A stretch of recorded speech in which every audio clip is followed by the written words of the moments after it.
Merci Madame la Ministre. La parole est à Madame Cécile Intermédiaire, rapporteure d'application de la Commission des lois. Pour 5 minutes.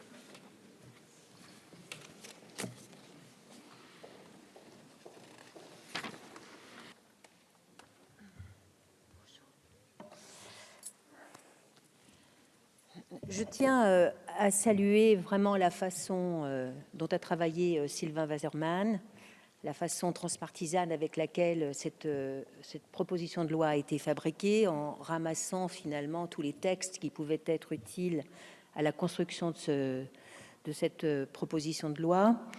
J'ajouterai aux observations que vous avez faites, monsieur le député, la notion de transparence avec laquelle ce texte a été élaboré et dont il me semble que les gouvernements pourraient s'inspirer, puisque finalement nous savons comment a été construit, qui a été invité à en discuter, et je trouve que c'est une dimension tout à fait essentielle et novatrice. Alors, sur le concept même de lanceur d'alerte, on le sait, il remonte au XIXe siècle, les États-Unis sont précurseurs, l'Europe, l'Union européenne peut-être plus que la France, avec le Royaume-Uni et d'autres États de l'Union, mais la France a rattrapé son retard avec la loi Sapin II. Et je salue la décision qui a été prise de ne pas minorer les avancées de la loi Sapin II et de ne pas hésiter à surtransposer pour faire en sorte que, appliquant ce principe de non-régression qui est dans la directive, pour faire en sorte finalement que ce champ d'application du lanceur d'alerte soit maintenu dans sa dimension de départ telle que nous l'avions voulu avec Sapin II.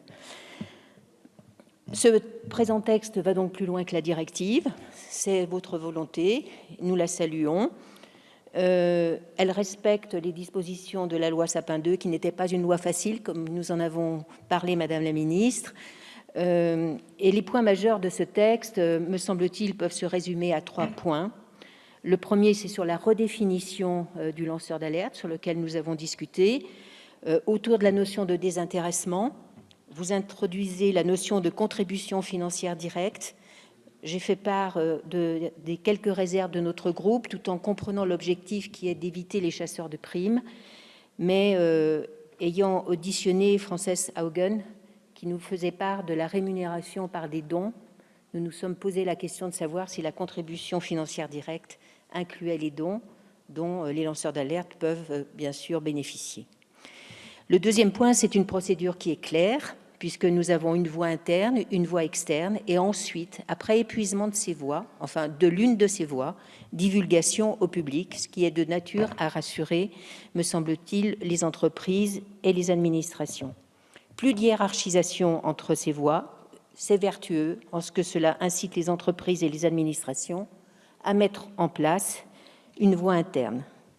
Il y a également une protection renforcée du lanceur d'alerte et des facilitateurs. C'est l'objet de la loi que d'éviter que ceux-ci, œuvrant pour l'intérêt général, soient broyés par des dispositifs contre lesquels ils n'ont pas les moyens de lutter, avec un soutien contre les procédures bâillons et les représailles, et un facilitateur auquel le lanceur d'alerte peut avoir recours, et cette assistance juridique dont nous avons parlé en début de procès. Alors, les réserves, elles tiennent aussi à la ligne de crête que vous avez décidé de tenir, monsieur le rapporteur, à savoir ce sont les personnes physiques qui sont à protéger et non les personnes morales. C'est vrai que pour nous, les personnes morales, c'est le prochain texte parce que, à notre sens, c'est l'association qui permettra aux lanceurs d'alerte d'être vraiment protégés, avec la possibilité d'un anonymat, levé bien sûr dans le cadre d'une procédure judiciaire. Il manque sans doute aussi un fonds financier, nous en avons parlé, je pense que vous en convenez aussi, pour permettre les compensations de la perte des revenus, l'indemnisation des préjudices causés. Sur les évolutions attendues, bien sûr, il découle de ce qui précède, c'est le travail sur les associations. Ça n'est pas dans la directive, j'en conviens. Il nous semble qu'il faudra y venir dans un texte ultérieur. Et je voudrais dire enfin que le lanceur d'alerte ne se substitue pas au contrôle normal des règles par l'administration.